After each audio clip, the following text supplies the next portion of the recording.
और धन्यवाद करते हैं और मैं आदरणीय प्रधानमंत्री श्री नरेंद्र मोदी जी से निवेदन करती हूं कि हमारा मार्गदर्शन करें और हमारे इस गौरव के क्षणों को हमें जीवन भर यादगार बनाने के लिए प्रेरित करें।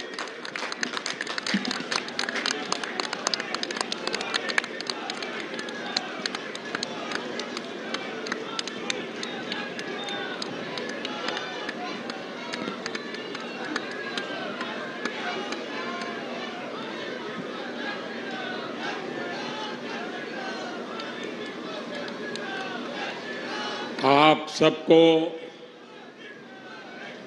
नए कार्यालय की बहुत बहुत बधाई।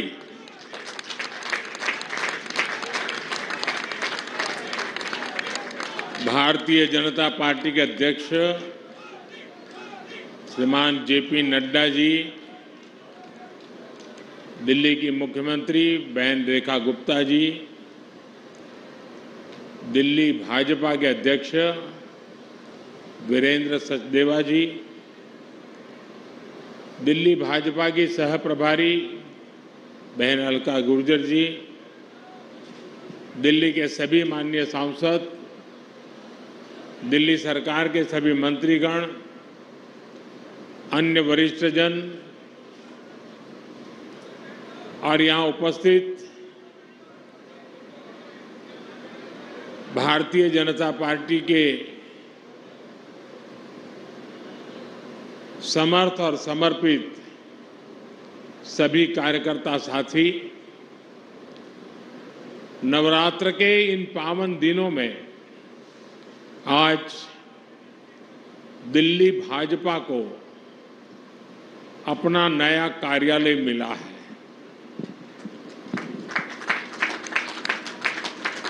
ये नए सपनों और नए संकल्पों से भरा पल है।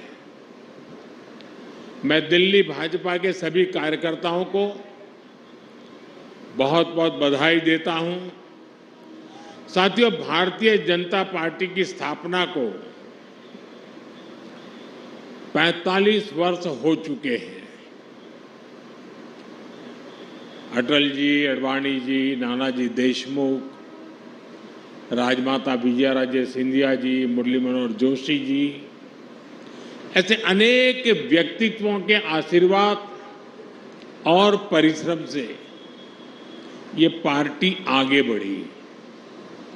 लेकिन साथियों, जिस बीज से भाजपा आज इतना बड़ा वटवृक्ष बना है, उसका रोपण अक्टूबर 1951 में हुआ था।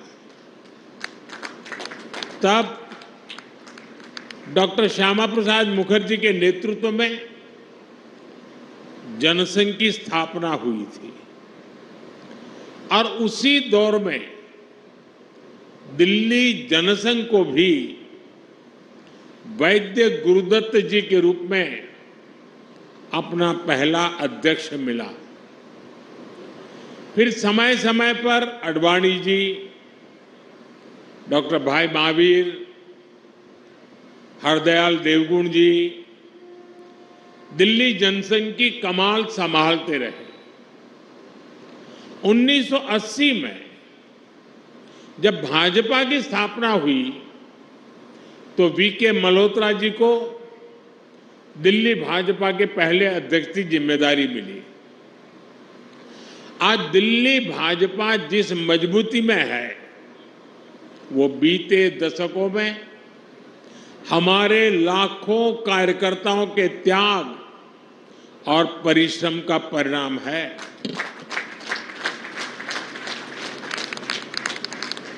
केदारनाथ साहनी जी, साहब सिंह वर्मा जी, मदनलाल खुराना जी, ऐसे अनेक दिग्गज नेताओं ने हमें सेवा की अमिट राह दिखाई। अरुण जेटली जी और सुषमा जी जैसे कितने व्यक्तित्व ने पार्टी के लिए अपना जीवन समर्पित कर दिया। साथियों, दिल्ली और बीजेपी का संबंध सिर्फ एक शहर और पार्टी का नहीं है। ये संबंध सेवा, संस्कार और सुख दुख के साथी होने का है। पहले जनसंघ के रूप में और फिर भाजपा के रूप में हमारी पार्टी दिल्ली के दिल से, दिल्ली के हितों से जुड़ी रही है। जनसंघ की स्थापना के बाद से हमने दिल्ली के लोगों की हर तरह से सेवा की। बंटवारे के बाद दिल्ली आए पीड़ितों के लिए जनसंघ के कार्यकर्ताओं ने पुनर्वास की व्यवस्थाएं बनाई।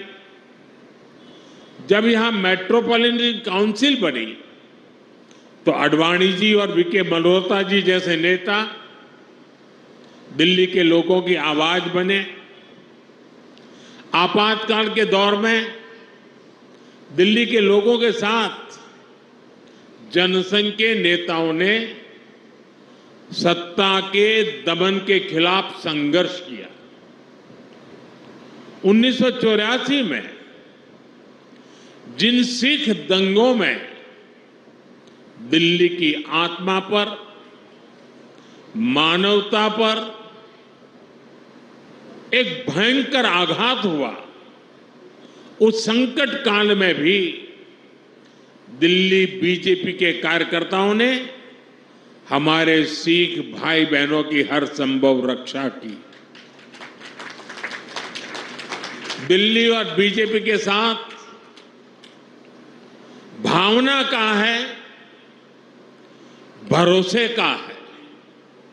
साथियों, जनसंघ के जमाने में और उसके बाद भी जब भी बड़े राष्ट्रीय आयोजन हुए, आंदोलन हुए, उसके केंद्र में हमेशा दिल्ली ही रही। और उस समय साल में 3-3, 4-4 बड़े आंदोलन जनसंघ और बीजेपी के लोग करते थे। हमारे लोग चुन करके कोई देश में ज्यादा लोग नहीं आए थे, लेकिन राष्ट्रीय मुद्दों पर आंदोलन की ऐसी परंपरा हम लोगों ने खड़ी की थी। हमारे भूतपूर्व सभी नेताओं ने, कार्यकर्ताओं ने। और मैं देख रहा था कि हिंदुस्तान के कोने कोने से जब लोग दिल्ली आते थे तो कभी भी उनको ये महसूस नहीं होने दिया दिल्ली के कार्यकर्ताओं ने कि हम कहीं बाहर के हैं। दिल्ली के कार्यकर्ता देश भर से आए हुए कार्यकर्ताओं को अपने घरों में रखते थे, क्योंकि उस समय हमारे पास उतनी व्यवस्थाएं नहीं थी। और और जब जनसंघ के जमाने में, भाजपा के जमाने में कार्यकर्ता आते थे तो 5-5, 7-7 दिन रुकते थे। अगली ट्रेन का आरक्षण मिले न मिले इंतजार करना पड़ता था, इतनी दूर से आना पड़ता था। तो इन सबको 5-5, 7-7 दिन तक दिल्ली के कार्यकर्ता अपने घरों में रखते थे और उनकी सारी व्यवस्थाएं देखते थे। यानी एक प्रकार से पूरे देश में इस विचार को पहुंचाने में दिल्ली के कार्यकर्ताओं की वो अथक पुरुषार्थ, परिश्रम आज बीजेपी को यहां तक पहुंचाने में मदद की है। और इसलिए आज जब हम इस नए कार्यालय में प्रवेश कर रहे हैं तो हमें दिल्ली भाजपा के इतिहास, उसके सेवा कार्यों से निरंतर प्रेरणा लेते हुए आगे बढ़ना है।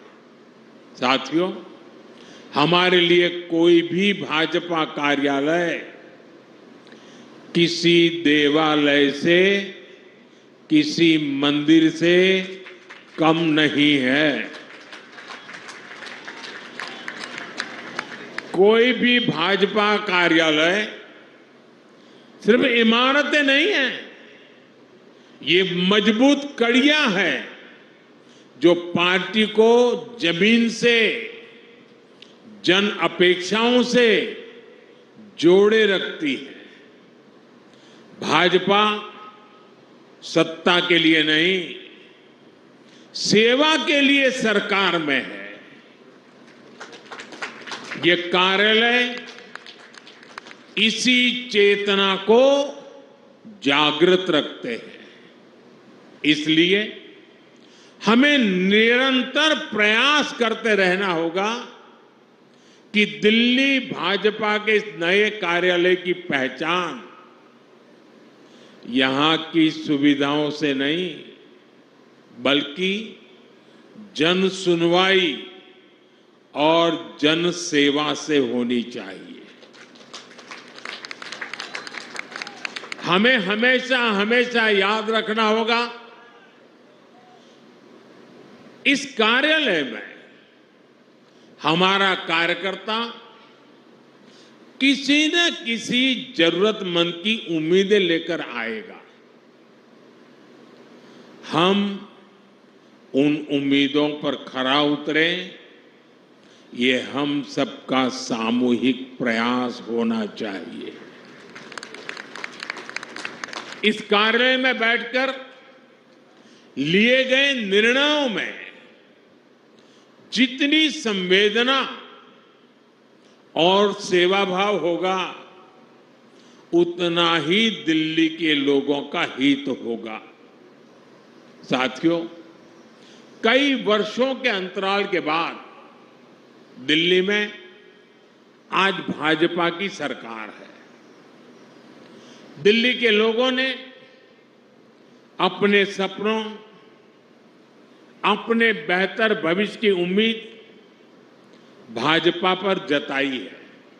इसलिए नए प्रदेश कार्यालय में बैठने वाले प्रत्येक जनप्रतिनिधि का दायित्व बहुत बड़ा है। दिल्ली के लोगों की अपेक्षाओं को पूरा करने के लिए दिल्ली भाजपा, हमारी ये सरकार कठोर परिश्रम कर रही है।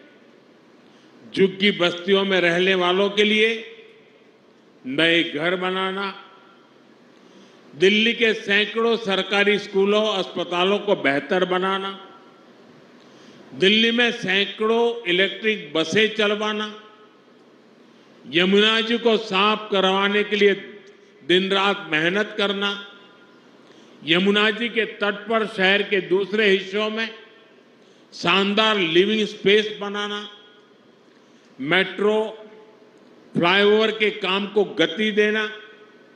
दिल्ली सरकार दिल्ली के नवनिर्माण में लगी हुई है और इसलिए दिल्ली भाजपा सरकार और दिल्ली भाजपा कार्यालय जब कंधे से कंधा मिलाकर ऐसे ही चलेंगे तो हम विकसित भारत, विकसित दिल्ली का सपना और तेजी से पूरा कर पाएंगे। साथियों, भाजपा एनडीए की सरकारों ने देश में सुशासन का एक नया मॉडल दिया है। हम विकास भी और विरासत भी के मंत्र के साथ आगे बढ़ रहे हैं। हमने देश की, देशवासियों की सुरक्षा को सर्वोच्च प्राथमिकता दी है।